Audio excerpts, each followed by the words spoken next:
The hall was already loud when I walked. In late, not loud in the way a market or a sports arena is loud, loud in the way old power sounds when it gathers in one place, hushed conversations carrying the weight of centuries, the scrape of ceremonial chairs on polished stone floor, the soft chime of translation, devices activating and deactivating as delegates leaned toward one another. I slipped into a seat near the back of the observers' gallery, 2 rows behind the actual diplomats, right next to a water station and a quietly humming ventilation panel. That was exactly where a trade attaché from the Terran compact belonged, out of the way. Present but forgettable. My name is Calvin Hurst. I had been assigned to Conclave Station for 4 months at that point. My job was to sit in rooms like this one, record what I heard, file reports that mostly went unread, and make sure that Earth's tiny, recently registered seat at the Galactic Conclave table did not accidentally offend anyone important. I was 29 years old. I had a small cabin, a good coffee maker, and a complete lack of ambition for anything larger than getting my reports filed on time. I was not supposed to matter in that room. Nobody had told the room that.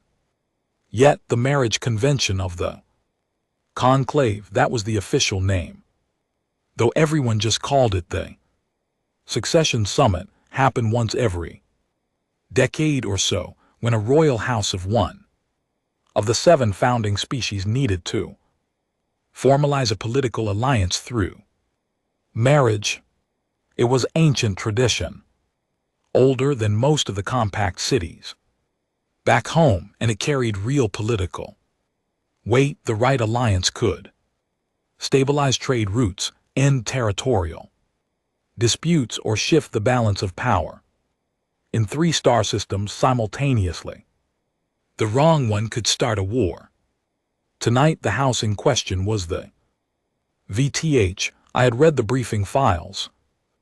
VTH were one of the founding 7, an old, proud species with a warrior tradition going back further than recorded history. They were tall, standing somewhere between 2 and 212 m, with pale gray skin, a formidable bearing that made even casual conversation feel like a diplomatic summit. Their royal family, the line of Sarah, was specifically descended from what the VTH called their soldier queens, rulers who had led armies personally, who had signed treaties with blood rather than ink, who were considered living symbols of a particular kind of honor. Their current princess was named Sarahol. She was the last of her line, and she needed a political marriage to prevent 3 of the outer VTH territories from fracturing into a civil conflict that would drag 4 neighboring systems into the chaos along with them. Every noble house of every major species in the Conclave had been invited to present an alliance candidate. I watched them say no one by one for 2 solid hours. The first refusal came from the D-Venon delegation, a tall copper-skinned species with a reputation for elegant diplomatic language and an even more elegant talent for saying absolutely nothing in large numbers of words. Their senior envoy, a man with 4 rings on each finger and a voice like warm honey, spoke for 12 minutes about the deep historical friendship between the D-Ven houses and the VTH line of Sarah. He praised Princess Serial's wisdom, her dignity, and her extraordinary dedication to her people. He then explained with profound regret that the timing of a formal alliance was simply not aligned with their current treaty obligations. The translation device rendered it beautifully. Everyone in the room understood what it meant.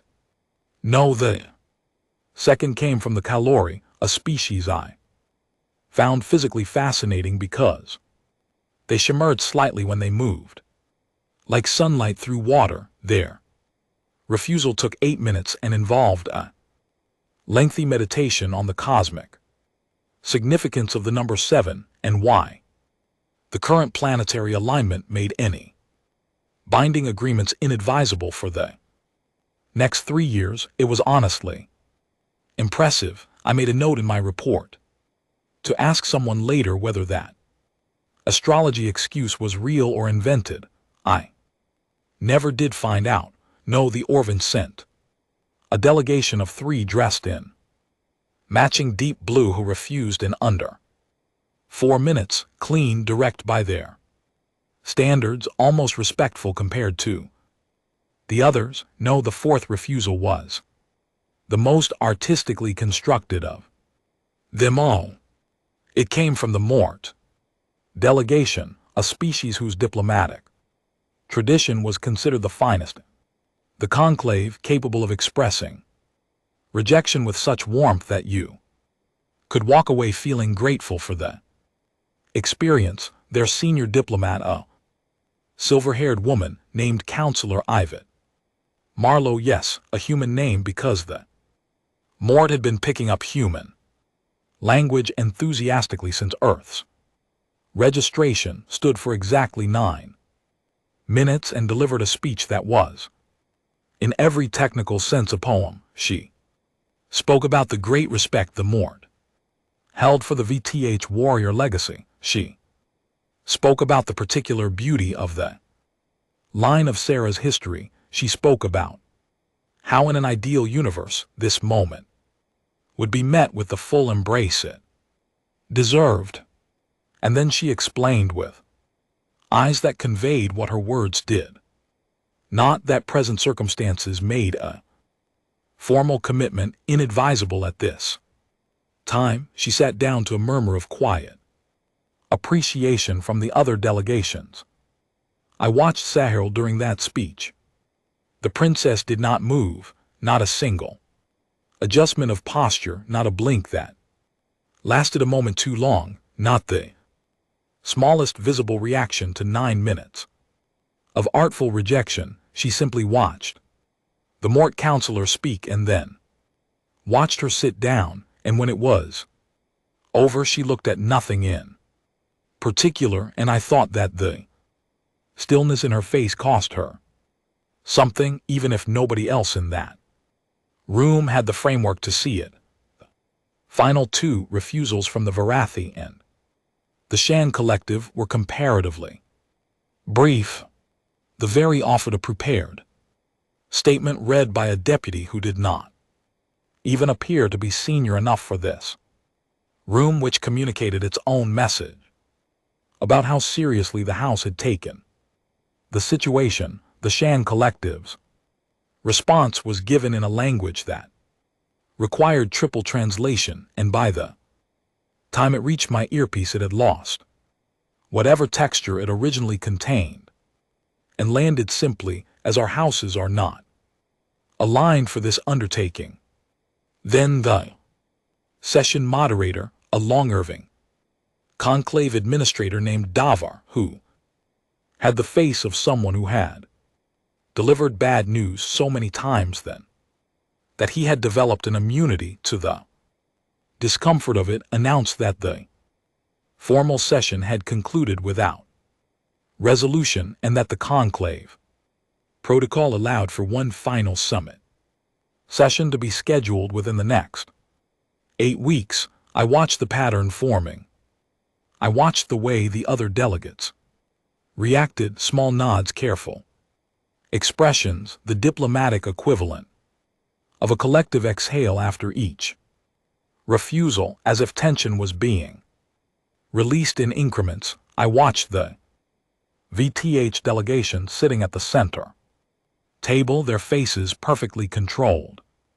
The senior VTH minister, an older man with close-cut silver hair, who I would later learn was called Orvath, sat with his hands folded and his eyes forward, looking at nothing, and I watched Princess Sale, she sat to the right of her minister, slightly apart from the rest of her delegation, and she was the only person in the entire hall whose expression I could not read at all. She was not angry, she was not sad, she was not performing calm the way the diplomats around her were performing. Calm, she was simply still in the way that a very deep lake is still, not because nothing is in it, but because whatever is in it is far below the surface. She wore a formal coat of dark silver, high-collared, with the Vethun of Sarah's sigil at the shoulder.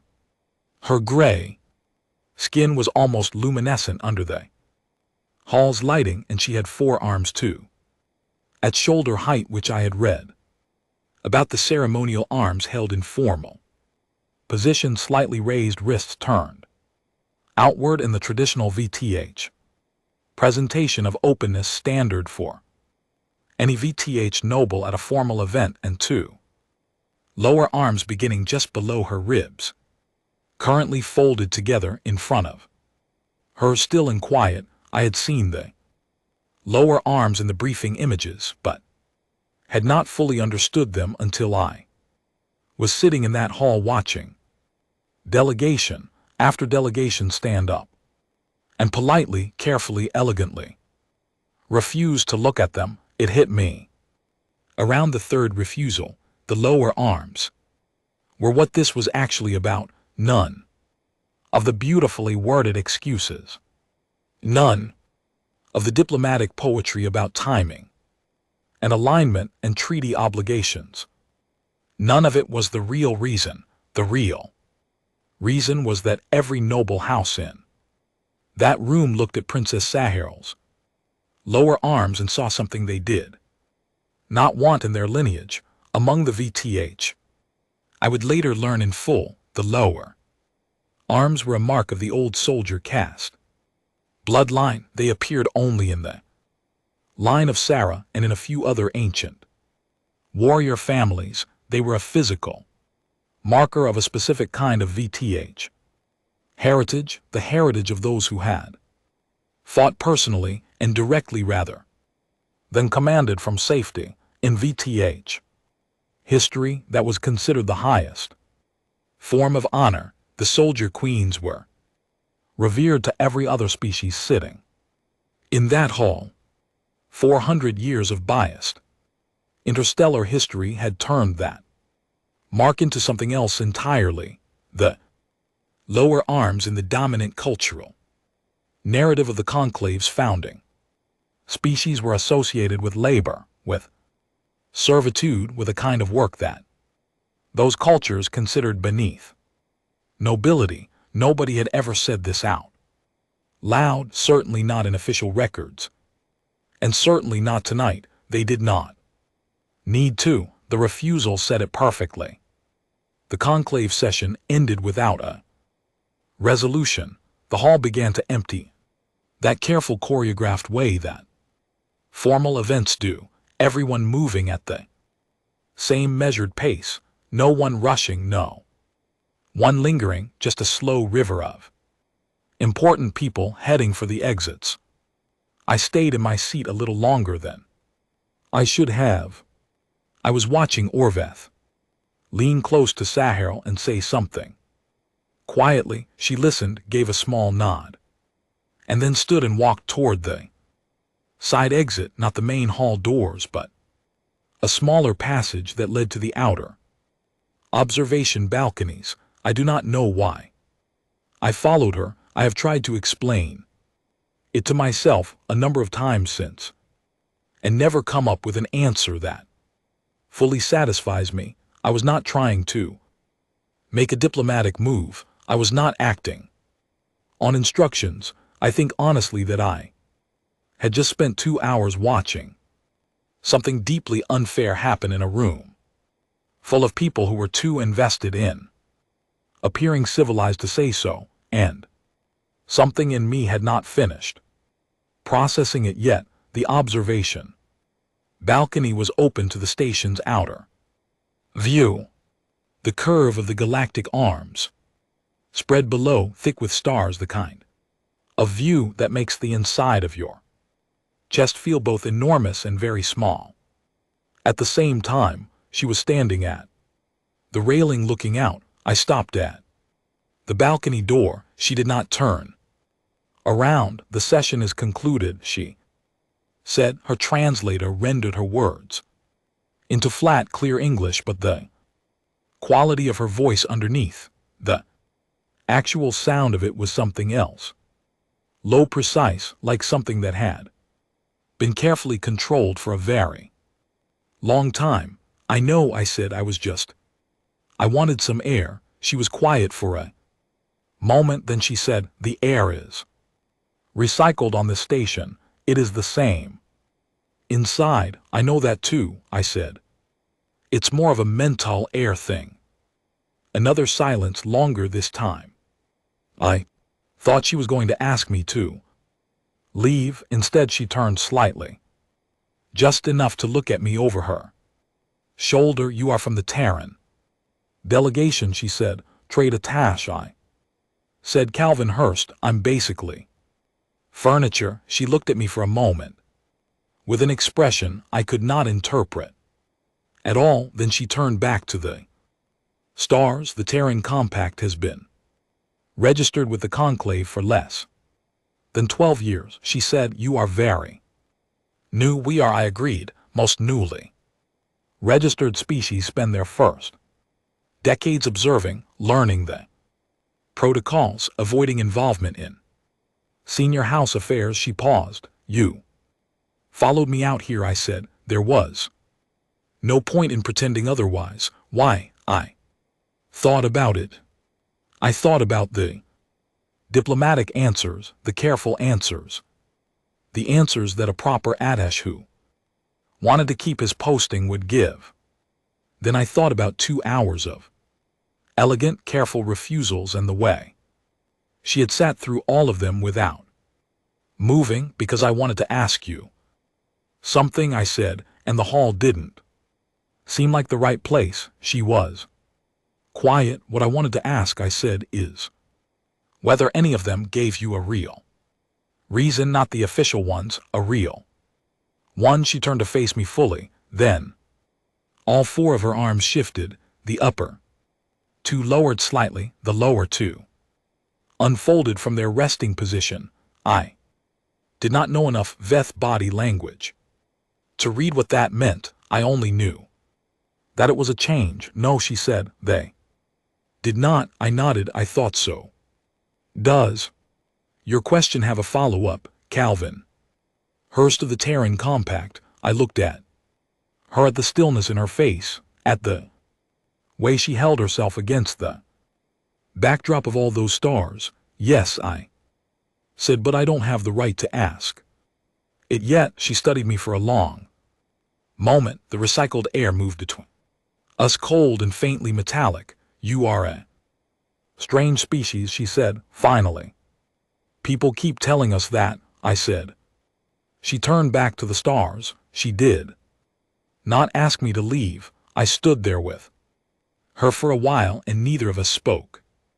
And below us, the galaxy went on being enormous and indifferent, and I had absolutely no idea that I was standing at the beginning of the most significant thing I would ever do.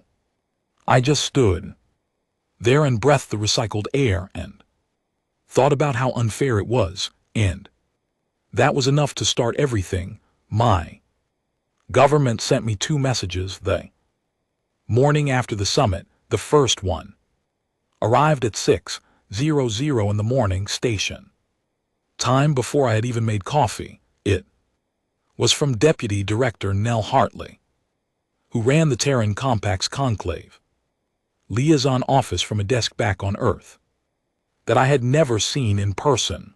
The message was 6 words long. Do not do anything, Calvin, anything. The second message arrived 40 minutes later from a different office entirely, the Strategic Relations Desk, which did not usually communicate with trade aides at all. That one was longer.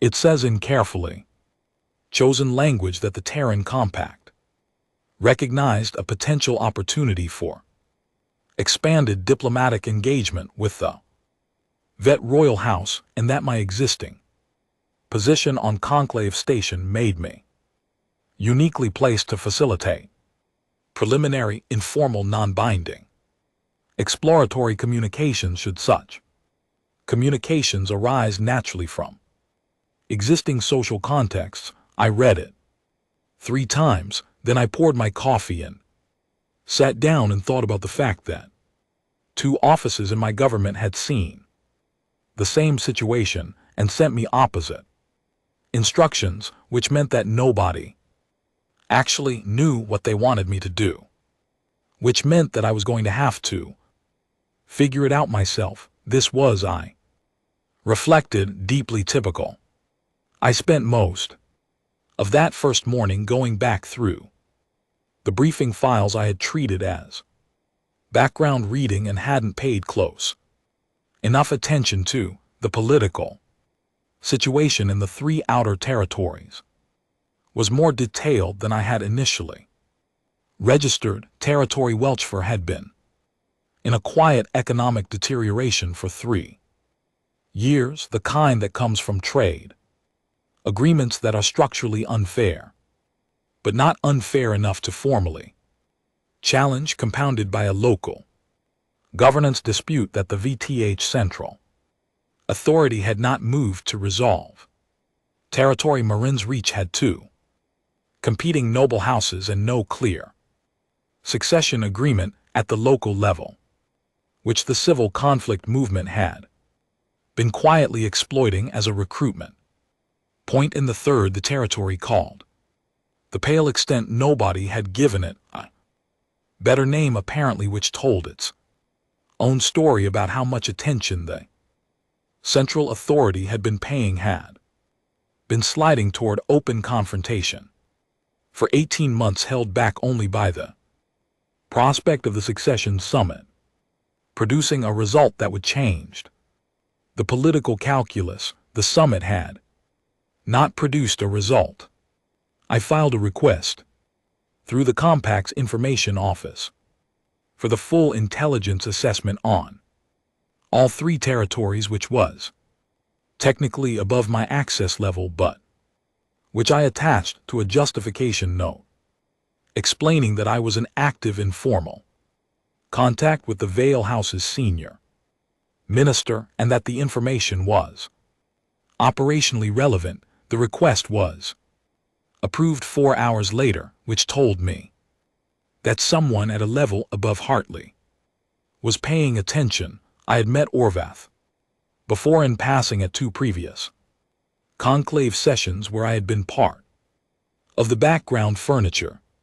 He was 63 years old, which for Veth meant he was somewhere in the middle of his expected lifespan, and he had the particular quality of very experienced people who have learned that most things are not worth being upset about because they have already seen all of them happen before. He had silver gray hair cut close to his skull, a scar along his left jawline that I never asked about, and a habit of pausing for exactly 3 seconds before answering any question, which I eventually realized was not hesitation but consideration. He found me at the station's secondary commissary, the smaller one that most of the senior delegates did not use because it lacked the aesthetic prestige of the main hall. I was eating something that was technically eggs and practically mediocre, and he sat down across from me without asking and placed a small data card on the table between us. You spoke with her last night, he said, on the balcony. I said yes. She mentioned it to me this morning. He paused for exactly 3 seconds. She said you asked whether any of the delegations had given her a real reason for their refusals. I did. Why did you ask that? I set down my fork because I was curious whether she knew the real reason or whether everyone had Been careful enough to keep it from her. Orvith looked at me for a moment. She is a princess of the Veth, she is not. Naive, no, I said I didn't think she was, but there's a difference between knowing something and having someone acknowledge it out loud to you. One of those is lonely, the other one is at least honest. 3 seconds, he picked up the data card and placed it back in his coat pocket. The princess has agreed to receive you this afternoon, he said. As an informal visitor, I will be present. I haven't asked for a meeting, I said. No, he said she has. He stood up. The secondary lounge on level 4, 15th hour. He paused at the edge of the table. Bring nothing official, no recording devices, nothing that looks like a diplomatic approach. What should I bring? He considered this with a full 3-second wait it apparently deserved. Honesty, he said. She has had sufficient quantities of everything else. The level 4 secondary lounge was small and underused.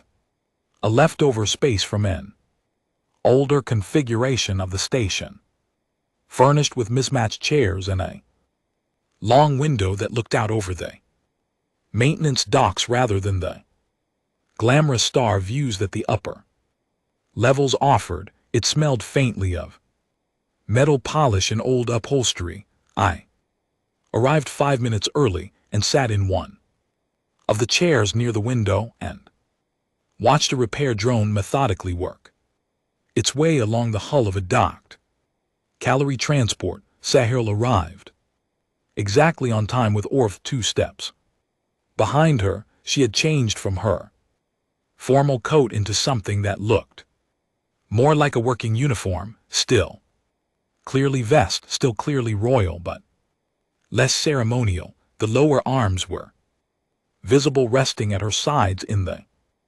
context of a formal event, they had felt like a declaration. Here in a maintenance view lounge with mismatched chairs, they just looked like what they were. A part of her. She sat across from me. Orvith positioned himself near the door, which I understood immediately was not guarding but witnessing. Deputy Hurst, she said. Calvin is fine, I said. I'm really not senior enough for surnames. Something shifted in her expression, not a smile. Exactly. Lessening of something. You said last night that you had a question but did not yet have the right to ask it. She said, I would like to know what the question is. I had spent a lot of the night thinking about this. I wanted to ask how much time is left before the territorial situation becomes critical. The lessening in her expression disappeared. She looked at me steadily. You researched the political situation. I had access to the briefing files. I should have read them more carefully before last night. I did read them carefully afterward. And what did you determine? That the civil conflict in the outer territories has been building for about 18 months, that the 3 houses involved have been waiting to see whether the succession summit would produce an alliance that could stabilize the situation, because an alliance with a strong partner would give you the political weight to resolve the territorial disputes without military action, and that without an alliance the calculation for those 3 houses changes. I paused. I determined that time is probably a factor. Esrael was quiet for a long moment.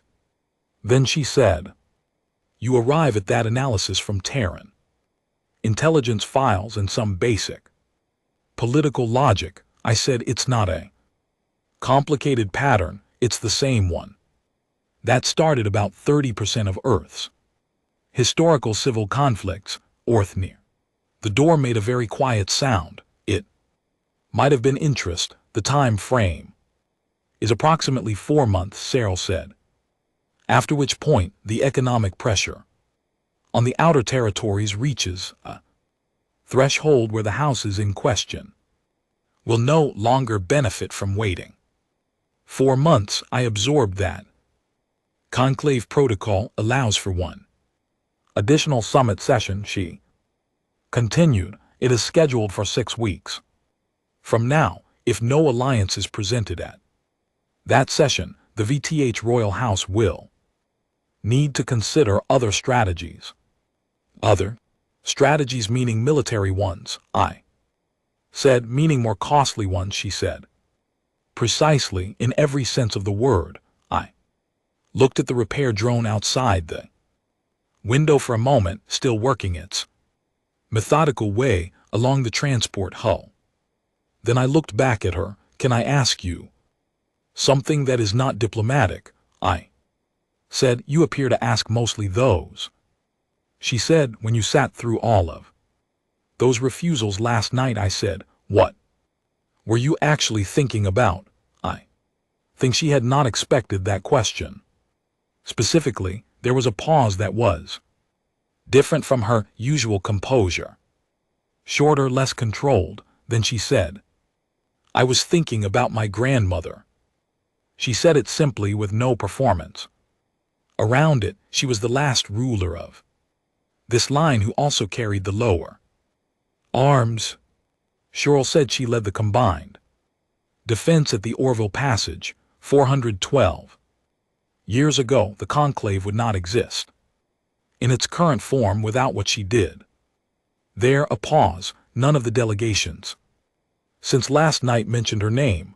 I doubt any of them know it. I did not say anything. Some things don't need a response, they just need to be heard.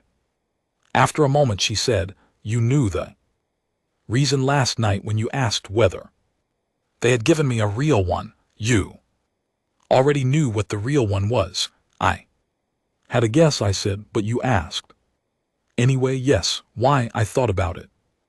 Honestly, because guessing isn't the same as knowing, I said, and I wanted you to know that at least one person in that room was paying attention to 3. Pass. Then Orvith from near the door said quietly. Voro looked at him. Something passed between them, a look I did not have the context to understand. Then she looked back at me. That is a Veth word, she said. It does not translate well into most languages. What does it mean? It describes the act of standing for someone because the alternative is become less than what you are. She paused. It is considered one of the founding principles of our warrior tradition. Most species in the Conclave do not have a direct equivalent. I thought about that. We might have something close, I said. We just argue about whether it's a virtue or a character flaw. For the first time she almost smiled. The meeting lasted another hour. We talked about the outer territories, about Veth history, about Earth's own complicated record with political marriages and alliance structures. She asked me things about humans that were not in any of the official files, not about our technology or our resources, but about how we made decisions in impossible situations. I answered as honestly as I could, which included admitting twice that I genuinely did not know. When I left, Orvath walked with me to the corridor.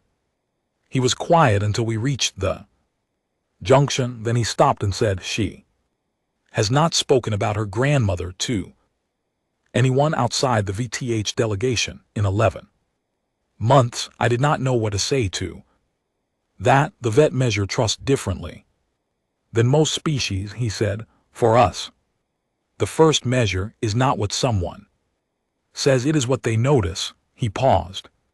For his 3 seconds, you noticed the right things, Calvin Hurst. He went back toward the lounge. I stood in the corridor for a moment thinking about what he had said, and then I did what I always did when things felt significant and slightly overwhelming. I went and filed my report. I described the meeting. Factually noted that informal communications had been established and added a section at the end where I wrote, in the careful language of diplomatic, reporting that in my assessment, the situation represented a genuine opportunity for meaningful Terran engagement and that the critical factor was not political calculation, but the simple willingness to show up without an agenda. I sent it to both offices that had messaged me that morning. Neither of them responded for 3 days. By the time they did, I had already met with Cyril twice more. The second meeting she tested me. It was subtle. She mentioned in passing that one of the minor conclave trade factions was planning to shift their tariff alignment in response to the VET summit failure, information that, if true, would have been significant for several larger houses. I filed it in my report as a data point and added a note. Source appears to have contextual motivation. Recommend independent verification before any action. I did not know until 3 days later when Orvith mentioned it with the careful neutrality of someone delivering important information in a deliberately unremarkable way that Sahariel had reviewed my report through a contact in the Compact's information office. My note about the source's motivation was what she had been looking for. She wanted to see what you would do with information that could be used. Orvith told me whether you'd calculate with it or flag it. I almost just filed it without the note. I said, but you did not. Number 3 seconds. That is what she wanted to know, he said. The third meeting she brought a vet history document, physical, printed on something that felt like compressed silk, and placed it in front of me without explanation. I spent 20 minutes reading as much of it as I could translate through my device. It was an account of the Orville Passage battle, the one her grandmother had fought. When I looked up, she was watching me. 412 years, I said, and the Conclave has never formally acknowledged this. Formally? No, that seems like an extraordinary oversight. It was not an oversight, she said. I looked at the document again, at the account of the 12-day defense, at the numbers of ships lost and lives given and ground held. Then I looked up at her. It wasn't she. Held my eyes. I'm sorry, I said. She was quiet for a moment. You apologize for something your species had no part in. My species joined the Conclave, I said. That makes us part of what the Conclave is, including the parts that were done wrong. The silence that followed that was a different kind of silence, not the silence of things unsaid, the silence of something being registered. After a long moment, she asked me a question I was not expecting. The Terran Compact, she said. Do they want an alliance with the Veth? I was honest. I don't know yet. I think some of them see an opportunity. I think some of them are frightened of getting it wrong, and I think a few of them are just watching to see what I do. And what are you going to do? I looked at her forearms, a grandmother nobody had acknowledged in 400 years, 3 outer territories running out of time, and a political machine that had dressed up its fear as diplomacy and called it procedure. I don't know that yet either, I said, but I was starting to. That night back in my cabin, I pulled up every piece of documentation the Compact had on Terran involvement in alien succession disputes, political alliances, and interspecies governance agreements. The search returned very few results. We were too new to have a tradition in this area. The few cases that existed were smaller in scale and involved species that were not among founding seven. There was no precedent for what I was considering, no playbook, no framework, no senior official who had done this before and could tell me whether I was about to make a career-ending mistake or something else entirely. What I did find buried in a historical analysis that some compact researcher had filed 3 years ago and that had apparently been read by almost no one was a passage about how humanity's political history on Earth had been shaped repeatedly by individuals who had acted in advance of institutional support because the institutions moved too slowly for the situation they were in. The researchers' tone was neutral. It was an analysis, not an endorsement.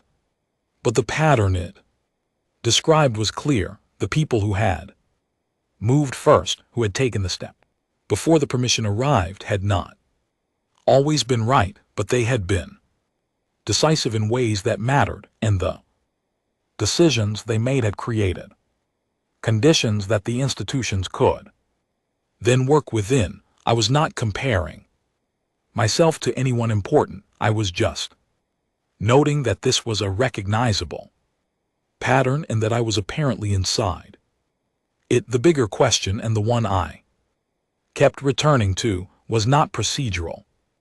It was personal. Cyril had asked what I was going to do. She had asked it directly, looking at me the way she looked at everything with the full attention of someone who was going to remember the answer and hold it against the truth later.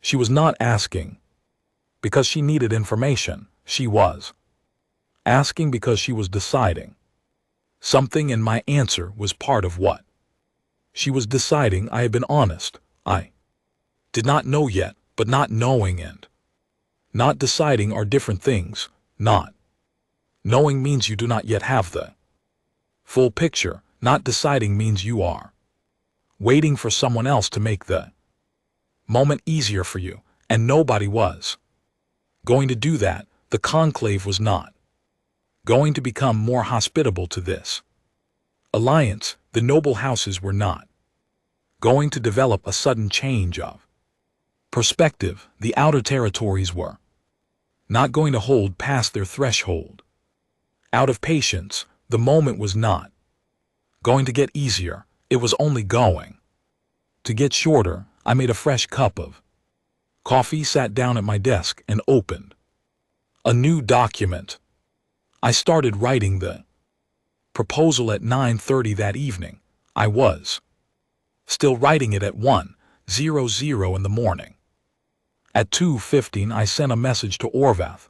It was brief. I need your help tonight if you are available. His reply came 4 minutes later. Level 4 lounge, 15 minutes. He did not ask what it was about. He had, I think, known for some time that it was coming. He was that kind of man, not someone who pushed events, but someone who had learned to read their direction early enough to have the relevant information ready when it was needed. I closed my cabin door and walked down the corridor toward Level 4, and the station hummed around me with its usual mechanical calm, and the galaxy outside the portholes burned with its usual indifferent brilliance. And I thought about a word in a language that did not translate well, and what it meant to stand in the same ground as someone I was going to try to deserve. That word, it seemed like enough of a reason to start writing. The proposal took me 4 hours to write, 4 hours and approximately 6 attempts in one moment. Around the second hour, where I deleted everything and sat staring at a blank page with my coffee going cold beside me, thinking about Nell Hartley's 6-word message and wondering sincerely whether I had lost perspective on something important. Then I thought about 412 years, about a grandmother whose name nobody in that summit hall had known, about 3 territories, running out of time while a machine of elegant refusals kept turning, and I opened the blank document again. The formal proposal of political alliance under conclave convention needed to meet 11 specific structural requirements. I knew 4 of them well. Orvith spent the first 2 hours of that evening sitting across from me in the level 4 lounge, which had by that point become something like our unofficial meeting room, correcting my phrasing, adjusting the ritual language, explaining the weight of specific words in the vet diplomatic tradition with the patience of a man who had done this kind of translation work his entire life. He did not ask me whether I was sure about this. I think he understood that asking would not change the answer, and that the more useful thing was to make sure the document was right. This phrase, he said, at one point tapping the screen with one finger, translates technically as offer of partnership, but in the context of a V-succession document, the word you have used carries a specific echo of a much older phrase, one used in the soldier caste ceremonies. It means something closer to choosing to stand in the same ground. Is that a problem? I said. He paused for exactly 3 seconds. No, he said, I am pointing it out because I want to make certain you understand that this is the word you are choosing. Choosing to stand in the same ground. I said, yes, that's the word I want. I said. He looked at me for a moment, then he nodded and moved on to the next section. We worked through the remaining structural requirements one by one. The 4th requirement, the declaration of capacity, was where I had the most trouble. The conclave convention required the proposing party to formally attest that they possess the resources and standing to fulfill the commitments of the alliance. The Terran Compact was not a large power.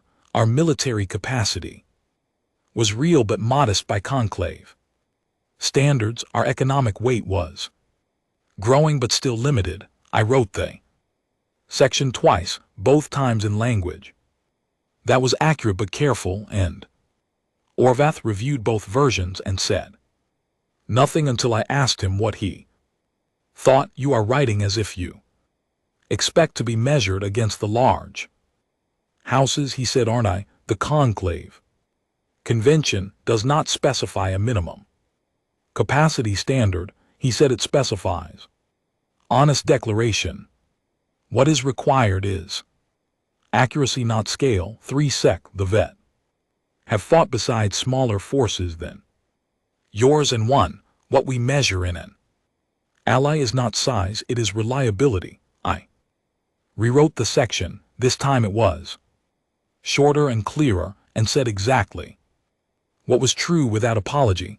I submitted the proposal at 3:00 in the morning station time through the correct vet diplomatic channels, a process that involved a specific filing protocol, formal registration with the conclave administrative desk, and the rather anticlimactic act of pressing a confirmation key on a standard terminal in my cabin while finishing my cold coffee. I then sent a copy to both offices of the Terran Compact that had been watching this situation develop, along with a brief summary explaining what I had done and why.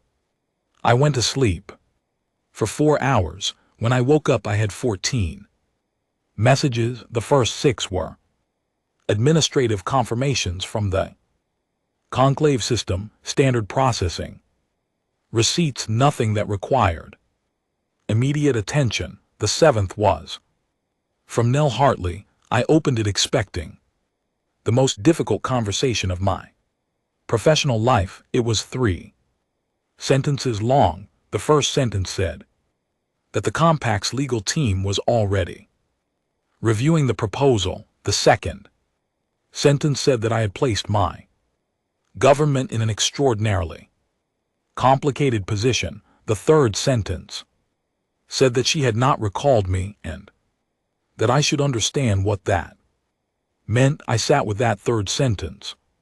For a while it was not approval, it was not disapproval. It was the specific sound of an institution trying to catch up with something that had already moved past the point where stopping it would be cleaner than letting it continue. Eighth message was from a desk I did not recognize, the Compact's Office of Interspecies Relations, which was 3 levels above anything I had ever formally dealt with. It was longer and written in the kind of careful, technically precise language that government offices use when they are not certain yet whether a situation is a disaster or an opportunity and would like to preserve the ability to claim either. It outlined the political implications of my proposal in considerable detail. It asked several questions. It did not tell me to retract the document. I read messages 9 through 12 and then stopped reading and made coffee instead. The reaction from the conclave was faster and louder than anything I had expected. I heard about it first from the station's public information system, a brief notice that a formal alliance proposal had been submitted on behalf of the Terran Compact regarding the VTE succession matter, and that a review session had been scheduled. By the time I got to the commissary for actual food, 3 people I barely knew had stopped me in the corridor to say something, 2 of them looking at me with expressions that mixed disbelief with what I could only interpret as uncomfortable admiration. And one Usi asked very quietly, "Do you understand what you have started?" and kept walking without waiting for an answer. I understood some of it. House Oravel, the name was in my briefing files as a major noble house of the Divan. One of the original refusers released a formal statement through the conclave communication channel within 6 hours of my submission. It was masterfully written, which made the actual content cleaner to see underneath the language. It suggested that the proposal was procedurally irregular. It raised questions about whether the Terran Compact, as a recently registered minor status species, had the standing under conclave convention to submit a succession alliance proposal.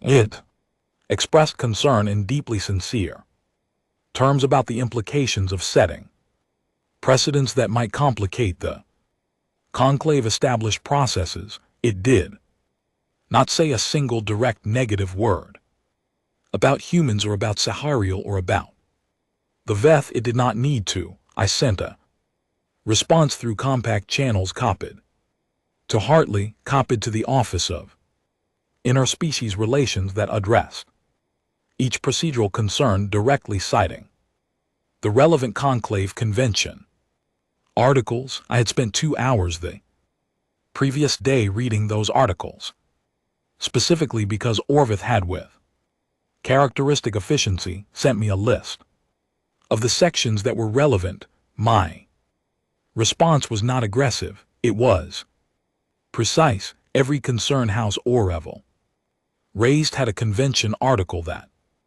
addressed it. The Terran Compact standing to submit the proposal was under Article 14 of the Convention of Registered Voices. Clear. The precedent question was addressed under the Annex of Universal Participation, which had been added to the Conclave Charter 40 years ago for exactly this kind of situation. I sent the response and then went to find Orvith. He was in the level 4 lounge already. Sahil was not with him. She is reading the proposal. he said before I could ask. She has been reading it for 2 hours. I sat down. Is that a good sign or a bad sign? It means she is taking it seriously, he said. For her, that is the same as a good sign. He paused. House Orville's statement was expected. 3 other houses have reached out to the compact through back channels in the last 4 hours, asking what we want, asking what you want. He said the distinction matters to them.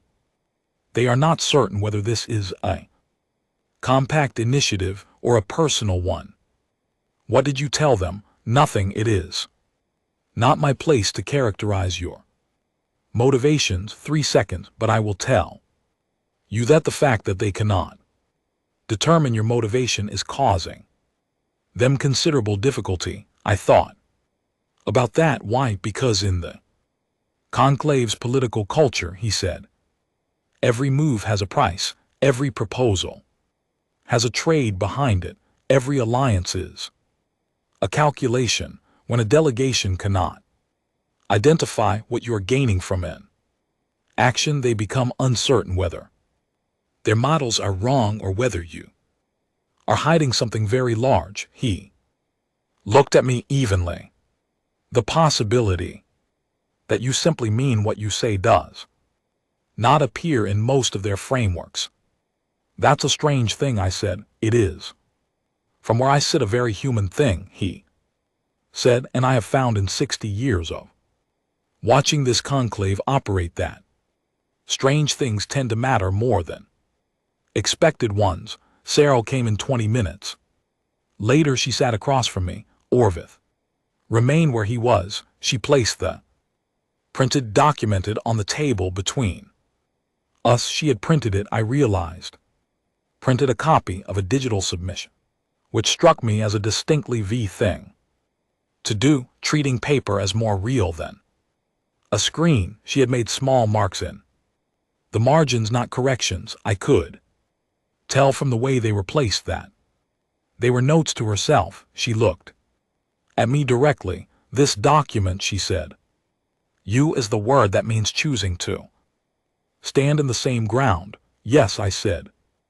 That phrase has a specific history in VTH succession documents. She said it appears in 3 of the original treaties signed by the soldier queen line. It was used specifically in alliances that were formed not for trade advantage or territorial gain, but in recognition of shared values. She paused. Orville pointed it out to you. He explained its meaning. I said the choice was mine. She was quiet for a long moment. Do you understand what you are asking to carry? She said, this is not a rhetorical question. The territories will not stabilize immediately. The civil conflict risk does not disappear because of a proposal. It requires sustained engagement. There will be sessions, disputes, negotiations that have nothing to do with grand gestures and everything to do with patience. There will be moments when your government's interests and the West's interests will not be perfectly aligned. There will be criticism from your people and from mine. She held my eyes. I am asking if you understand the full weight of the document you submitted at 3 in the morning. I thought about the most honest answer. No, I said, I don't understand it fully. I don't think anyone can before they're inside it, but I've read enough history to know that the right answer to that question isn't always yes, and I'm saying yes anyway. She was very still. That Orville said softly from across the room. Sahariel looked at him, then she looked back at me. She picked up the printed document and held it for a moment. The V Review Council will examine the proposal, she said. The process will take time. There will be questions about the compact's capacity to fulfill the commitments this document implies. There will be political resistance from outside and some from within. I know I said and you are still saying yes. Yes, she set the document down. Then I will say this to you, Calvin Hurst, because you have earned honesty, and I will not give you less than what you have given me. She paused. When I sat through those refusals, I was not thinking only about my grandmother. I was thinking that the thing this line has always stood for, the thing that the lower arms actually mean in our history, before 400 years of other people's fear rewrote what they were, was exactly this: choosing to stand when standing is inconvenient. She looked at me steadily. Your species has been in this conclave for 12 years, and somehow, without training, without precedent, and without any clear benefit to yourself, you did the best thing in a room full of species that have known us for centuries. I did not say anything. There are moments when speaking would be smaller than silence. After a moment, she said, I have one condition before this proceeds. Tell me you will continue to be honest with me, not diplomatic, not careful. If you disagree with a decision, you will say so.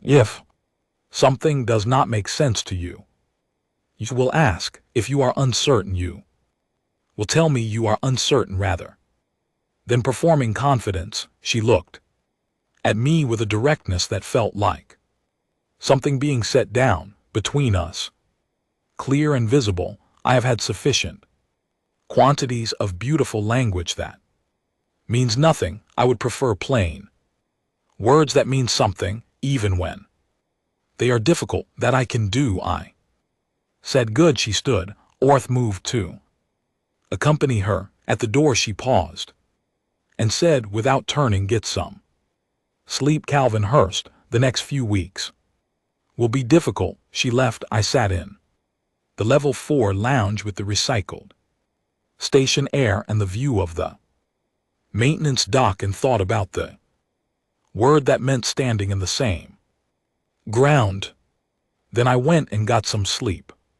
She was right. The weeks ahead were going to need me rested. Back in my cabin that night, before I finally closed my eyes, I read one more section of the Veth history document she had given me, the part I had not gotten to in our meeting. It described the end of the battle at the Oroville Passage.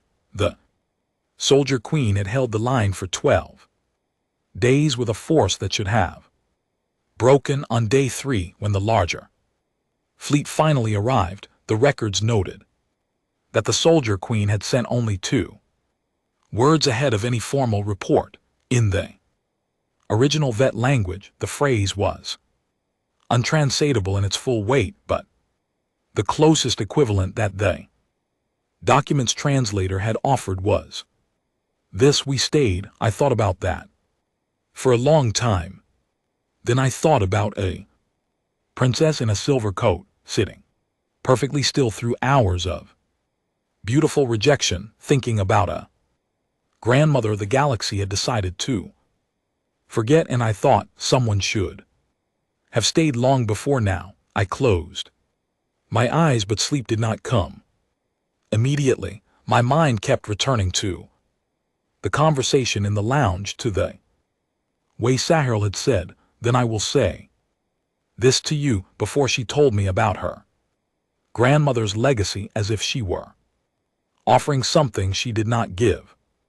Lightly, I thought about the marks in the margins of the printed proposal, the notes she had made to herself while reading it alone in whatever room she had been in during those 2 hours before she had come to meet me. I wondered what the notes said. I would not ask.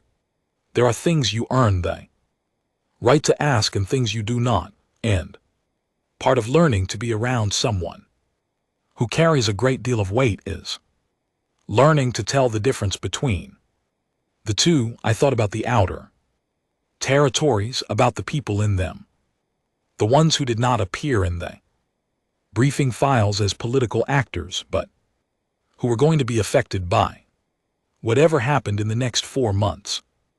Regardless, the farmers and traders and local administrators who had been watching the central authority and the conclave both failed to resolve their situation for nearly 2 years and who were now waiting to see whether the latest development changed anything. It would change something, whether it would change enough and fast enough was the part I could not control. The Compact's legal team had been working through the night according to the brief message Hartley had sent me. They were reviewing the proposal for structural compliance, which was their job. They were also, I suspected, beginning to think about what the alliance would mean in practical terms, what it would require of the Compact going forward, what resources might be committed, what future requests might come from the V under the terms of a formal political partnership. These were legitimate concerns. I had not answered all of them in the proposal, because a proposal is not the same as a completed agreement, and the detailed terms would take weeks of further negotiation to establish. What the proposal did was indicate intent and formally establish standing. The details were what came after, and I had been clear about that in my cover communication to both Compact offices. What I had not included in the cover communication, because it was not the kind of thing that belongs in official correspondence, was the reason that had been in my head since the observation balcony. The reason was simple. It was not strategic. It was the kind of reason that sounds naive if you say it out loud in a formal setting, so I had said it in the proposal itself, in the language. Orv had helped me find the language about standing in the same ground in that context in VTH ritual language with its specific historical weight. It said what I meant more precisely than any plain sentence I could have written. I knew the reason. Sahariel knew the reason. Orv knew the reason. Conclave in my government and house. Orville and everyone else who was going to spend the next several weeks trying to figure out the angle. They were all going to be looking for something that was not there. Sometimes the most disorienting thing you can do in a room full of people calculating advantage is to simply not be calculating. I thought about that as the station's environmental system shifted into its quiet late cycle mode. The lights were dimming slightly in the corridors. I could see through my cabin window the hum of the air recyclers dropping a register. The station was its own small world, as all stations are, a pressurized bubble of human and alien life moving through the dark between larger things, carrying its own history and politics and grievances and small kindnesses entirely separately from the vast indifferent space surrounding it. I had been here 4 months before the summit, another month since I had stopped thinking of my cabin as temporary. Sometime in the 3rd month, when I had started keeping real food in the small cabinet rather than relying on the commissary for every meal, that was usually the sign. Conclave Station had become in some way I had not planned for the place where something significant was happening, and I was the person it was happening to. I was not sure yet whether I was equal to it. But then the soldier queen at the Orville passage had not been certain she was equal to 12 days either. She had stayed.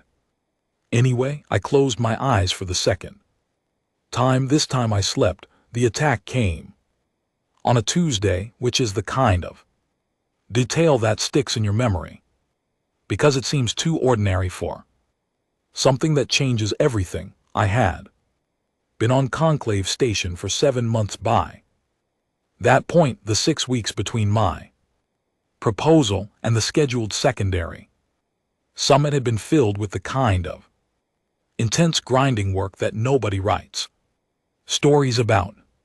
Long sessions with the compact's legal and diplomatic teams, going over the exact language of alliance commitments. 3 video meetings with Hartley that had been difficult in specific ways. I had learned to navigate, and a steady stream of formal communications from other conclave houses that ranged from cautiously supportive to carefully hostile. I had learned more about the political culture in those 6 weeks than most Terran diplomats learned in a decade, primarily because Orveth had, his characteristically efficient way, decided that I was less dangerous when I was well informed.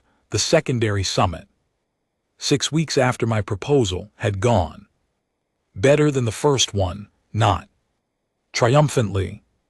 The conclave's review process was slow, and the procedural objections from House Orville had added delays, but meaningfully. 3 houses had formally registered either support or neutrality toward the proposal, which, in conclave terms, meant the ground had shifted. The review council had completed their first stage assessment and had not found the proposal deficient in any structural requirement, which was the minimum bar, but still better than rejection. And the Veth outer territories, watching the process develop, had not yet crossed the threshold that would trigger open conflict. The timeline had barely held. Sir and I had developed a routine every 3rd day, late afternoon level, for lounge, not always for meetings with formal agendas, sometimes just for the kind of conversation that people have when they are working through something complicated together and need to think out loud. She asked questions about Earth with the focused curiosity of someone building a model of something she had never seen. I asked questions about the vests that were probably on occasion embarrassingly basic. Orveth sat near the door and occasionally interjected with a correction or a piece of context and pretended not to be doing this. I noticed somewhere around the 5th week that I had stopped thinking of these meetings as professional obligations. I did not examine this observation very closely. There was enough to manage without adding that to the list. The proposal had been in formal review for 6 weeks when House Orville's campaign shifted from procedural to personal. I had been half expecting it. The procedural objections had been answered methodically and publicly, which had made House Orville look, in the conclave's quiet estimation, like an institution that was objecting without sufficient cause. Never a comfortable position in a political culture built on the appearance of reason, so they changed their approach. The first sign was a report in one of the conclave's informal information networks, not an official channel but a widely read digest that collected political analysis from various sources across the member species. The report was attributed to an unnamed observer and suggested that the Terran Compact's unexpected involvement in the Vet succession matter had characteristics consistent with a coordinated intelligence approach. It named no names directly and stated no conclusions. It merely asked questions in the voice of a curious and reasonable outside party about the remarkable timing of a trade attaché's social contact with a royal house. Immediately following a failed summit, I read it at breakfast. I set it aside and finished my coffee. It was a beginning, not an end, and I knew enough by now to respond. To the beginning rather than wait for the escalation, I wrote a brief public statement through the Compact's official channel. It was 4 sentences long and stated plainly and with supporting record references the factual timeline of my contact with the VTH delegation. When the first conversation on the balcony had occurred, what had been discussed when Orvath had approached me, when the formal meetings had taken place, and what documentation isn't existed of. All of it. I did not respond to the intelligence framing directly, because responding directly to an implication you want to deny often makes the implication stick. I just provided the facts and let them sit beside the report. Hartley sent me a message that said competent. That was I had come to understand her version of high praise. House Orville's campaign escalated in stages over the following 3 weeks. Second stage was economic. A series of questions submitted through the conclave's formal review process about the Terran Compact's financial capacity to fulfill long-term alliance obligations, legitimate questions on the surface but timed and delivered in clusters designed to create the impression of systemic weakness rather than genuine inquiry. I worked through each question with the Compact's economic office back home, and the answers were filed in full with documentation, with 48 hours of each submission.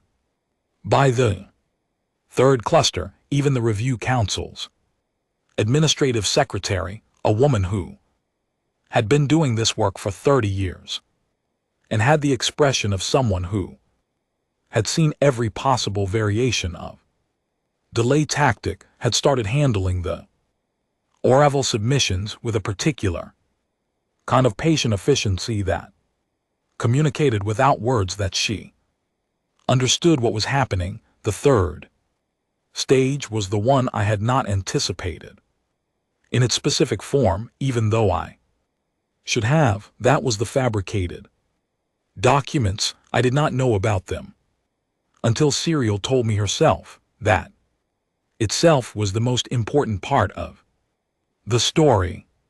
Not the fabrication, but the fact that she had held the information for 9 days while Orvath completed his review and had chosen in that entire time to behave toward me as if nothing had changed. I learned about it on Wednesday afternoon in the Level 4 lounge. She sat down across from me, set her hands on the table in the V manner that signals formal disclosure, both upper and lower hands open, visible, and told me everything. 3 weeks ago, she said, House Orville released information through a private channel to 2 members of the VTH Review Council. The information suggested that you were not acting independently, that your proposal was part of a coordinated Terran intelligence operation, that the apparent spontaneity of your involvement was constructed. She held my eyes. The documentation they provided was detailed: internal communications, scheduling records, coordination logs, all of it pointing to a conclusion that you were placed here specifically to exploit this situation. I stayed very still, and the council members believed it. They found it plausible, she said. I found it plausible. I had access to the same information for 9 days before Orvath completed his review. She paused. I did not confront you. I did not adjust my behavior toward you. I waited for the review to be completed. I thought about that about 9 days of her knowing or believing she might know something that would have entirely changed what we were doing, and choosing not to react until she had evidence rather than suspicion. What did Orvath find? I said that the documents were fabricated. She said the Coordination logs reference 3. Meetings between you and a compact intelligence officer that took place on dates when station records confirm you were in entirely different locations. Whoever constructed the false record had access to real scheduling infrastructure, but not to the granular movement logs that Orth pulled from the station's maintenance system. She looked at me steadily. He has been doing this kind of verification work for 60 years. He found the discrepancy in 4 hours. He didn't tell me any of this. No, I asked him not to because I wanted to tell you myself. She paused. I also wanted you to know that I doubted you, that for 9 days I held the possibility that you were something other than what I believed you to be. I am telling you this because honesty is what I asked of you, and it is what you deserve from me. I sat with that for a moment. You waited for evidence. I said yes, instead of reacting to what looked like evidence. Guess that was the right call, I said. I know, she said, but it was not comfortable. We were still sitting in the lounge working through the implications when the security liaison appeared at the door. Her name was Owen Bassett, a compact security officer who had been assigned to the station 3 months prior and who had the efficient, slightly tired manner of someone who had hoped this posting would be quieter than it was turning out to be. There's been an incident on level 6, he said, near the vet council chamber. I was already standing. Princess Sarah is fine, he said immediately. I want to be clear about that first. Sarah L. already on her feet looked at him with the expression of someone who had heard this structure before and knew what came after the reassurance. What happened? An individual approached you in the corridor outside the afternoon session, Bassett said, addressing her directly. His clearance credentials came from a minor administrative office. They were later found to be falsified. He got close enough to deploy a short-range disruptor device before your security team responded. He paused. He is in custody. He is not seriously injured. Neither is anyone else. The room was very quiet for a moment. I thought about what a short-range disruptor in a corridor outside a council chamber would do. Not harm, disorient, startle, cause a visible recordable reaction from a princess who had for 7 months been presenting herself to the conclave with perfect composure under considerable pressure. Someone had wanted footage of Sarah losing that composure in a public corridor near an active council session. The individual's credentials trace back to a contracting firm. Bassett said the firm has 3 registered commercial relationships with Deven Trading. Interests, nobody said House Oreville's name. Nobody needed to. I thought about the fabricated documents. I thought about the procedural objections. I thought about the 3 weeks of escalating careful pressure, each stay cleaner and more deniable than the last.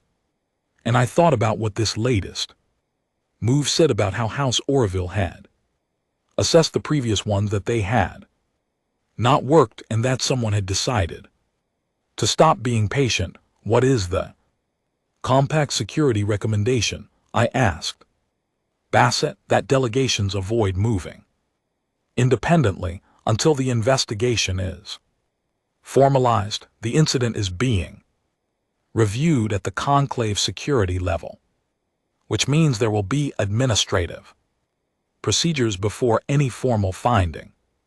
Sale was looking at me. Her expression had the particular quality I had learned to recognize over 7 months, the one where she was calculating something at a speed that her face did not show and waiting for me to catch up. How did the Council session end, I asked it. Continued, Bassett said. The princess chose to return after a security check.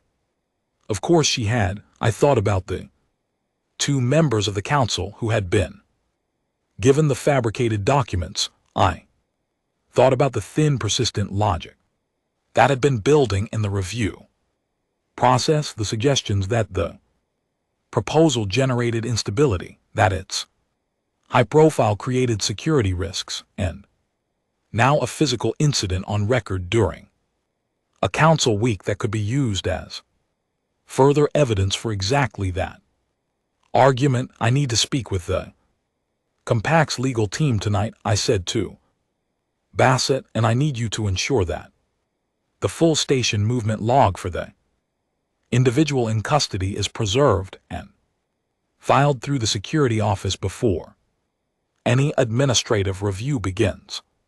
Not because I distrust the process, because I want the record to be complete before anyone has time to make it less complete. He nodded. Already in progress.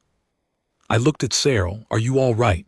I said yes, she said. The answer was immediate and fully true, but she held my eyes for a moment after she said it.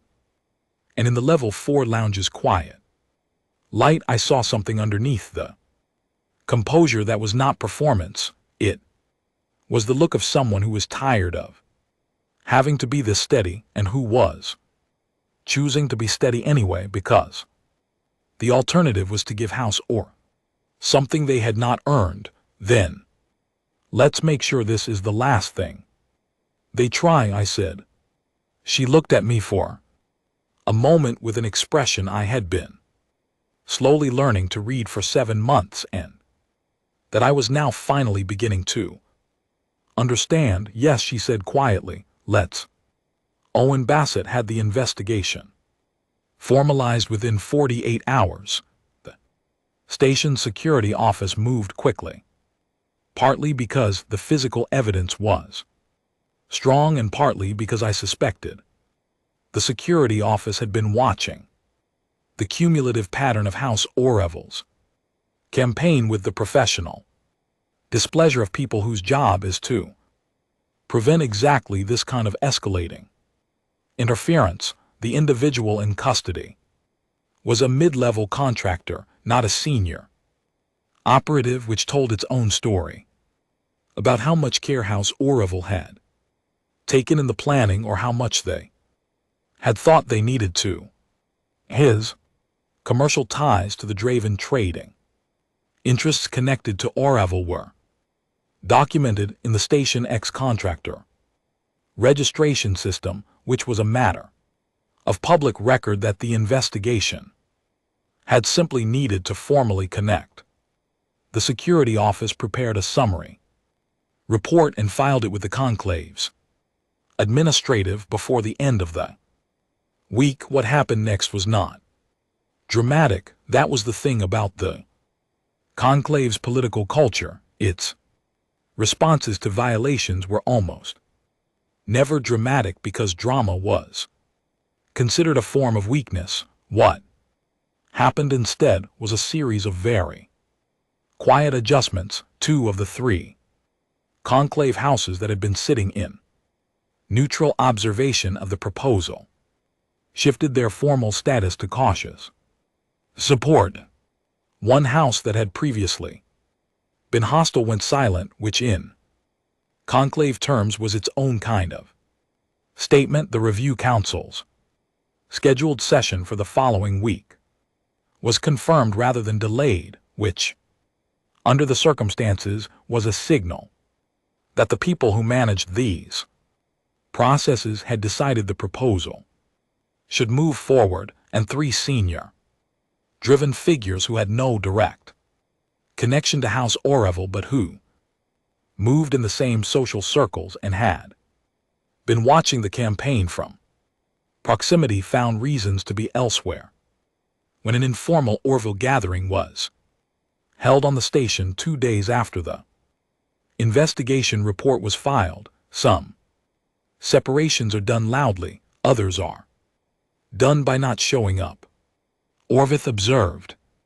All of this with the equanimity of someone who had watched houses rise and fall across 6 decades and had learned to see the patterns before they fully formed. He gave me a briefing on the council session preparations that was clear, thorough, and notably free of the hedging language he sometimes used when he thought I might not be ready for direct information. I took that as its own kind of signal. The session itself went 3 hours. The review council went through each structural requirement of the proposal methodically, which was their job and which I had no objection to. The compact's legal team, joining by transmission, answered technical questions with the kind of precision that comes from people who had been preparing intensively for a week.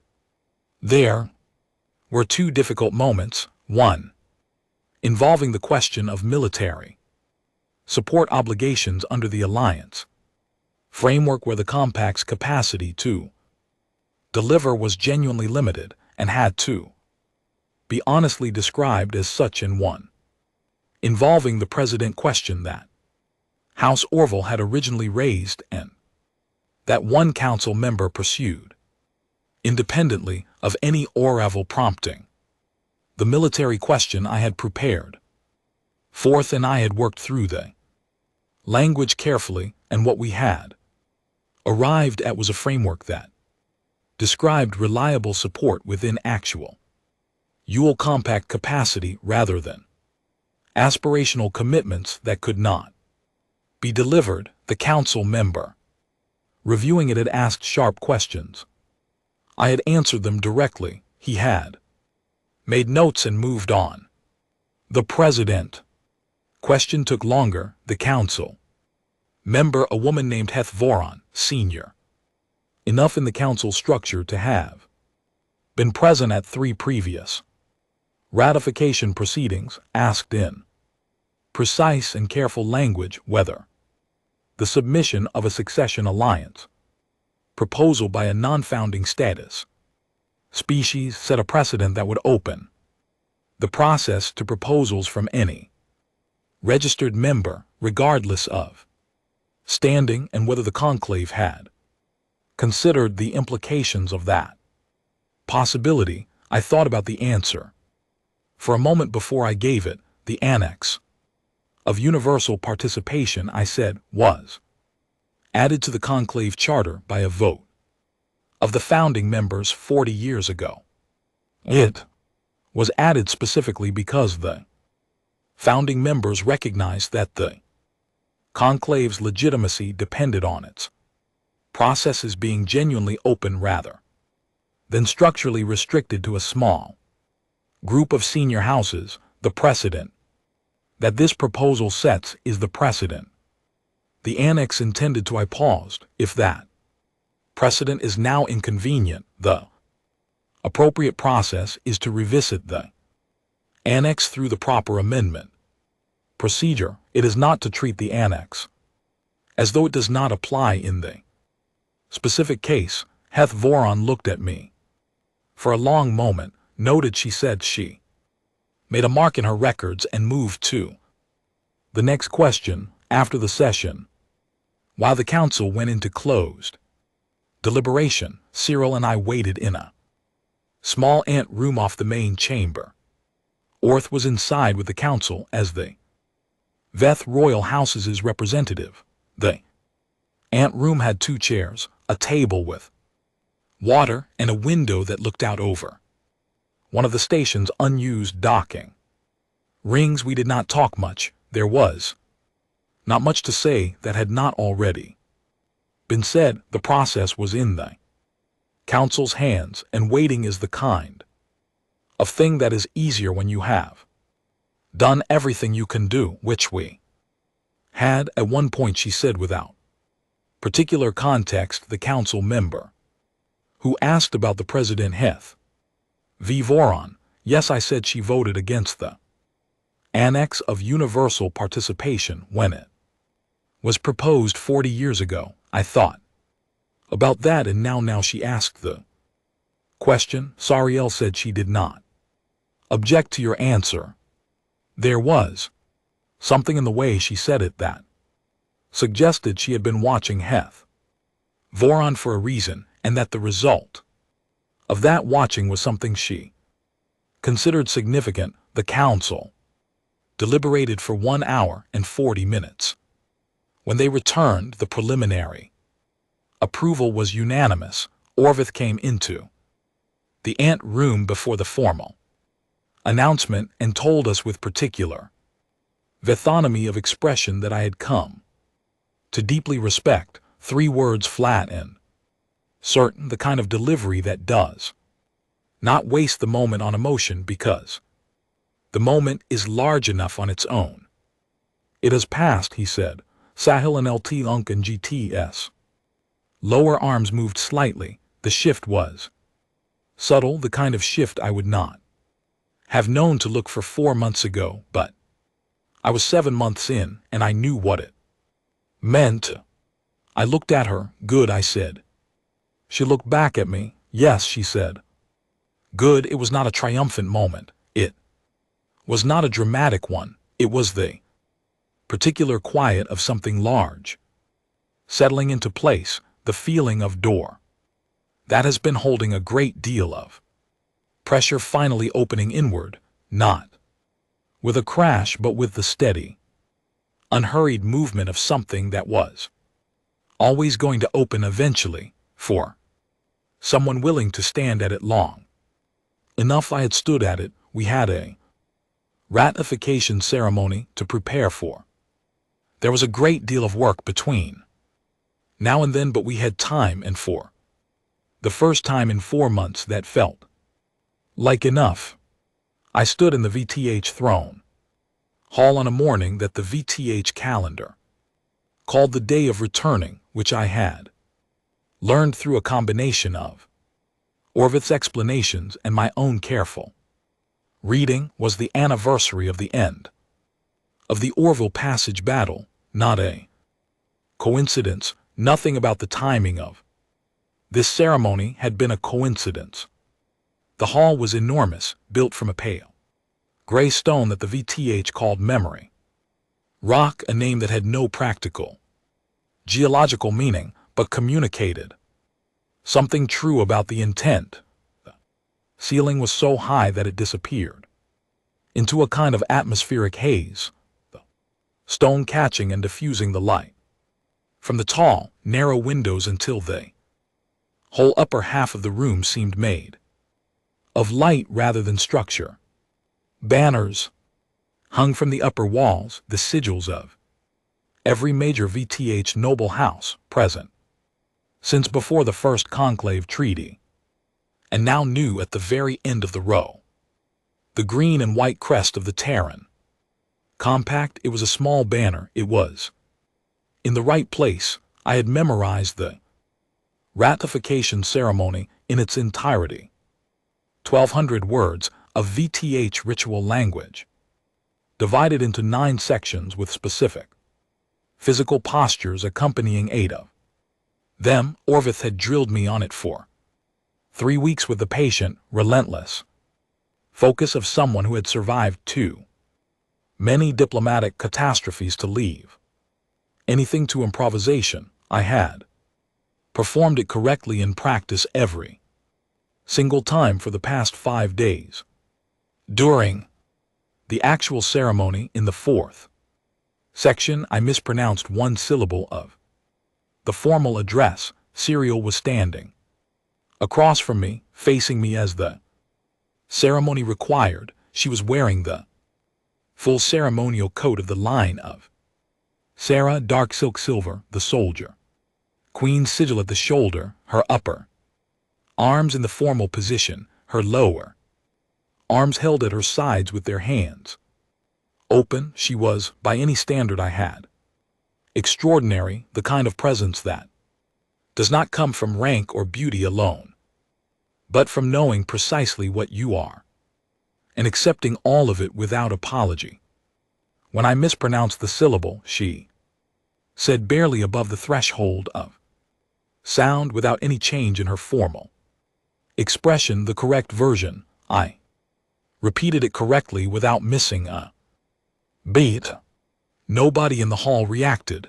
The ceremony continued, but I caught just, for a moment, slight shift in her eyes. That was by 7 months of learning to read. A face that did not show things easily. Something between amusement and warmth. The ratification was witnessed by representatives of 4 conclave species, the full Vet Review Council, and a live transmission that was being watched. Hartley had told me an hour final call before I entered the hall by a number of people back on Earth that was considerably larger than I had expected, apparently when the story of the human trade attach who had stepped forward where every noble house had refused began circulating through public channels. It had found an audience. I tried not to think about that while I was standing in the throne hall.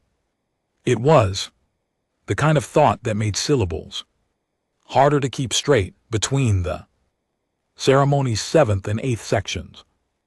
There was a formal pause, a moment, which both parties were expected to stand in silence for the space of a full breath, a tradition that in the original VTH warrior context had been used to mark the transition from spoken agreement to binding commitment.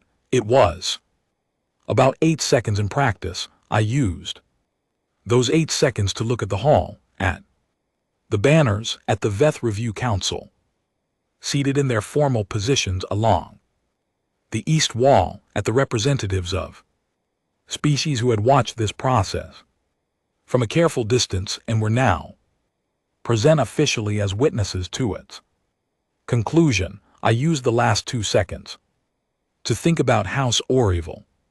Their investigation had concluded 10 days ago. The Conclave Security Office had formally confirmed that the individual who had deployed the disruptor device in the Level 6 corridor was connected to a commercial network with direct financial ties to House Oreville. The fabricated documents had been entered into the security record with Orvith's analysis of the inconsistencies attached, and the Review Council had formally noted the attempted manipulation. There had been no conclave sanction, which was expected. The conclave did not move quickly on internal accountability matters, and House Oreville had enough standing to delay any formal process for years, but the finding was in the record. It was there, visible, attached to their name. The conclave's informal information networks, which had carried the original intelligence framing piece that Oreville had planted, had carried 3 separate analytical pieces in the 2 weeks since the investigation's conclusion. All 3 had reached through different arguments the same observation that House Oreville had expended a significant amount of political and social capital attempting to stop a proposal that in the end they could not stop, and that the manner of their attempt had told the conclave something about the nature of their objection. None of those pieces had named what that objection actually was. Some things are understood without being said. After the ceremony's 9th and final section, there was the receiving portion, a structured procession of acknowledgments, each delegation presenting itself in order of conclave standing. By convention, this meant the Terran Compact would be toward the end, just above the newest registered species. I had expected this. I was standing in my correct position. I thought, while I waited about the Senate hearing. It had lasted 3 hours and had covered methodically every aspect of the proposal and its implications. I had been asked about the compact's capacity to fulfill the alliance commitments, about the process by which I had arrived at the decision to submit the proposal, without explicit authorization, about the potential precedent it set for how other junior compact attachés might interpret their own roles. All legitimate questions, I had answered them all as directly as I could, citing process where I had followed it in, acknowledging clearly where I had acted on personal judgment in advance of official sanction. The one question I had not fully answered, the one that I had given the partial answer that a great many people had apparently responded to, was the question about whether I was in love with the princess. The senator who had asked it was a careful man named Edmund Voss, who sat on the Compact's Foreign Affairs Oversight Committee and had spent his career asking questions that sounded simple and were not. He had asked it in the last 30 minutes of the hearing, when the formal section was winding down and the room had relaxed slightly. He had asked it conversationally, as if it were a natural follow-up to the preceding discussion about the personal nature of the proposal's origins. I had been quiet for a moment, not because I was uncertain what to say, but because I was deciding exactly how honest to be in a room full of people who were going to interpret whatever I said through the lens of their own interests. The political merits of this alliance, I had said, stand independent of personal considerations. It was true. It was also incomplete.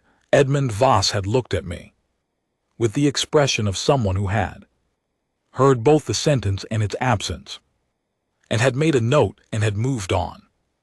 What was in that absence was something I had been carrying for several months, in the particular way that you carry something when you have decided you are not going to examine it until the immediate professional situation permits it. The immediate professional situation had not until very recently permitted it. What I could say standing in the throne hall was this: I had spent 7 months in daily proximity to someone who was one of the most precise, honest, and genuinely courageous people I had ever encountered.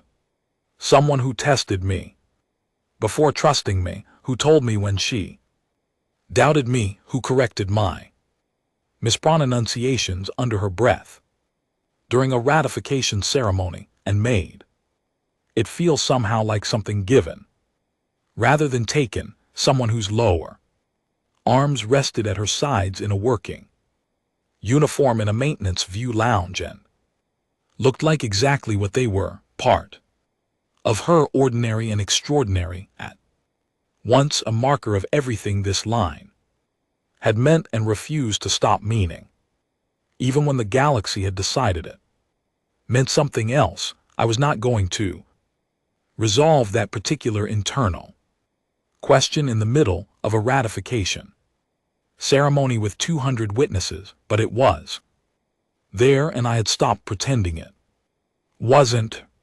When the Terran delegation's turn came and I stepped forward, Serial did something that was not in the ceremony. She extended one of her lower arms toward me, not in a formal gesture. I knew all of those well enough by then to recognize that this was not one of them, not in any recognized conclave protocol. It was simply what it was, her right lower hand, palm up, extended across the space between us. Something new made for this specific moment. The hall was very quiet. I looked at her hand. I looked at her face. The deep, still quality that I had been learning to read for 7 months told me exactly what I needed to know. I had no idea what the correct protocol was. I reached out and took her hand. The hall remained quiet for a moment longer. Then, from somewhere in the VTH delegation, a sound began, a low, rhythmic tone that I had read about but never heard in person, the Veth sound of formal witness of saying, "We saw this. It is real, it is remembered, it spread." Through the Veth section, some of the other delegations began their own equivalents, different sounds, different forms, but the same instinct. Orth from his position near the wall was watching us. His expression was for the first time in 7 months not neutral. There was something in it that looked very much like the quiet satisfaction of someone who had been working toward a specific outcome for a very long time and had just watched it arrive. I held Sariel's hand in a throne hall on a day of returning in front of more witnesses than I had expected and thought about what it meant, not the political meaning, the meaning underneath. 412 years is a long time for a wrong to go unacknowledged. 3 outer territories are a lot of people to be affected by decisions made in rooms they were never invited into, and a princess who had sat through 2 hours of elegant refusals without moving, without speaking, without any performance of the storm. That must have been very far below the surface. She had deserved at minimum one person in one room who noticed the right things. Later, after the ceremony had formally concluded and the hall had shifted into the quieter motion of reception, Orth found me near the edge of the room. He handed me something. Small case, dark gray with the Veth line of Sarah Sigel on the clasp. "This is not a ceremonial gift," he said. I opened it. Inside was a single military honor, a Veth award, the kind I had read about, the kind given specifically to members of the soldier caste line, small, precise, made from a metal I did not recognize. "Orveth," I said. "She asked me to give it to you," he said, "before the ceremony, so that you had time to decide whether to accept it. 3 seconds. It is not given symbolically among the V. This carries actual weight. There are obligations attached and privileges and a set of records that will follow your name wherever it appears in Veth documentation." "What obligations?" I said. "To stand when standing is required." He said, "To speak plainly, to act when the alternative is to become less than what you are." I held the case for a moment. "I already accepted those." "Yes," he said. "That is why she wants you to have the recognition." I closed the case. "Tell her yourself," he said with the dry mildness of a man who had done 60 years of this work and knew exactly when his role in something was finished. Sahel was across the room speaking with 2 members of the Review Council, and she looked up at exactly the moment I looked at her. I had been asked many times over the past weeks what humanity gained from this alliance, by journalists, by senators, by the very careful and professionally skeptical members of the Compact's Oversight Committee. I had given them all the accurate answers. Expanded diplomatic access in 4 conclave sectors, preferential trade route considerations, a security cooperation framework that gave Terran vessels formal standing in territories they had previously been invisible in. All of it was true. All of it had been documented by people much better at calculating these things than I was. I had never told any of them that. None of it was the actual answer. The actual answer was not something I had calculated. It was something I had arrived at while standing on an observation balcony with a recycled air view and a stillness beside me that felt like the oldest kind of weight. It was something I had understood again when I read about a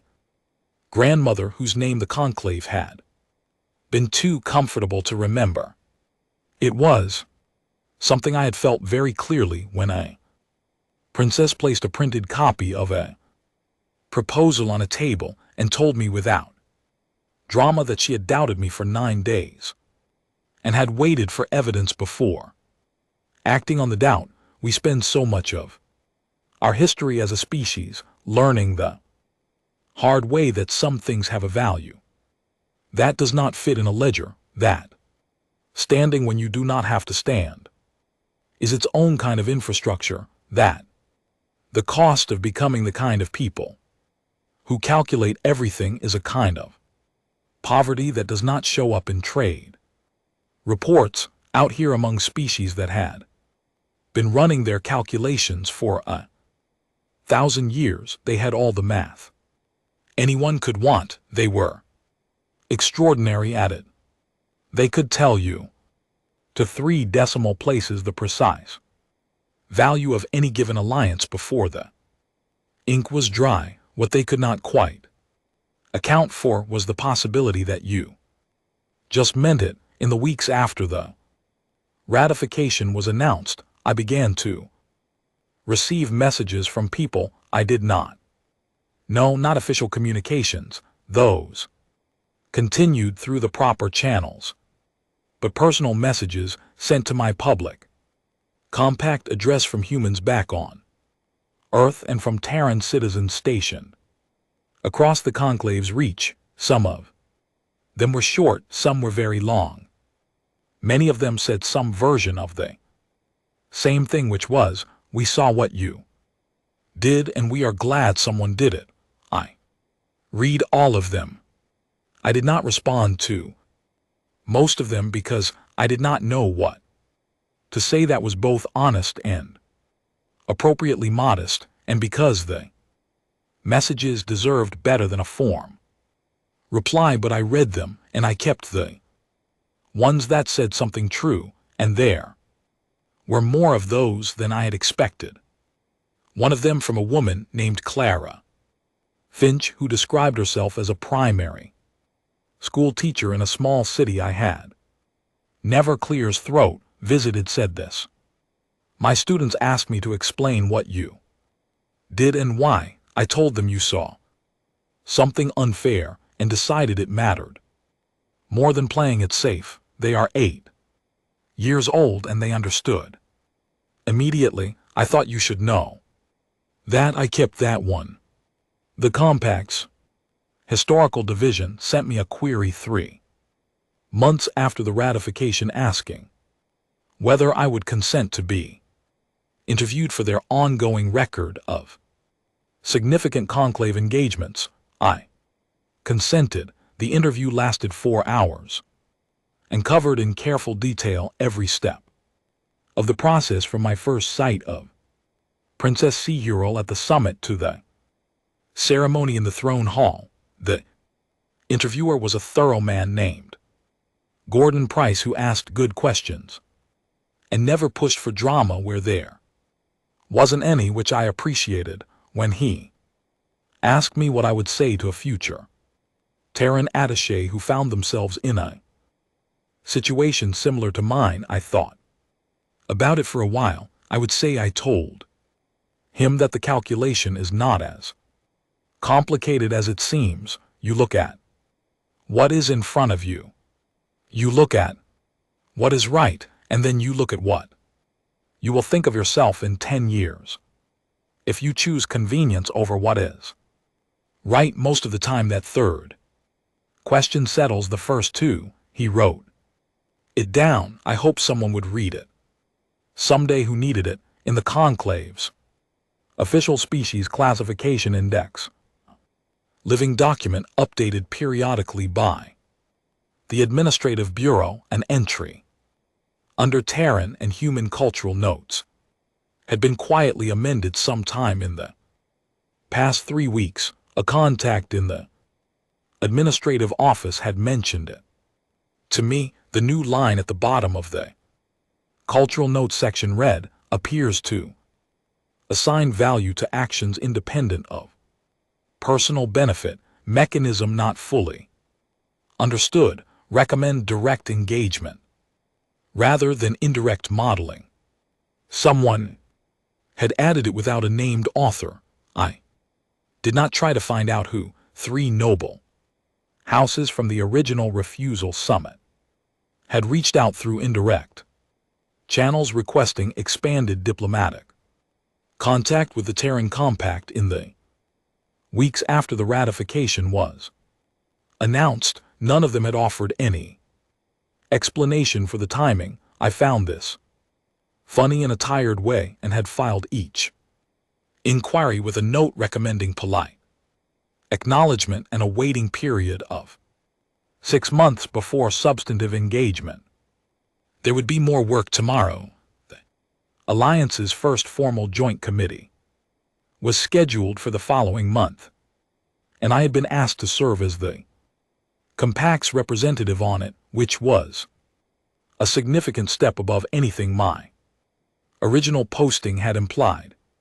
Hartley had personally approved the assignment in a message that was 9 words long, the longest she had ever sent me, which said, "You have earned this, do not get arrogant." I had replied, "Understood.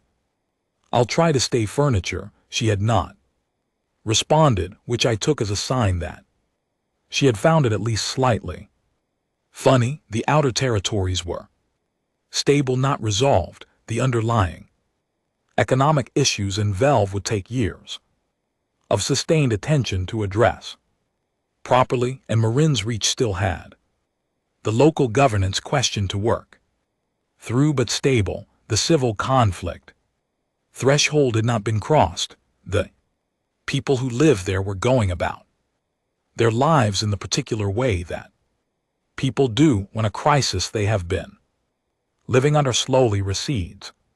Not celebrating, not quite trusting it yet, but making the small practical decisions that are only worth making when you believe the near future is going to resemble the present. That was worth a great deal. I pocketed the small case with the military honor inside it. I looked across the room at Seal, who was still in conversation but had not looked away from me. I took a breath of the VTE throne hall's air, real air, moving air, not recycled, and felt the weight of something that had been well worth the standing. Then I went to find Orvath and asked him to introduce me to the members of the council. I had not yet properly met. There was work to do. There was, it turned out, always going to be work to do, and I had somehow become exactly the right person to do it.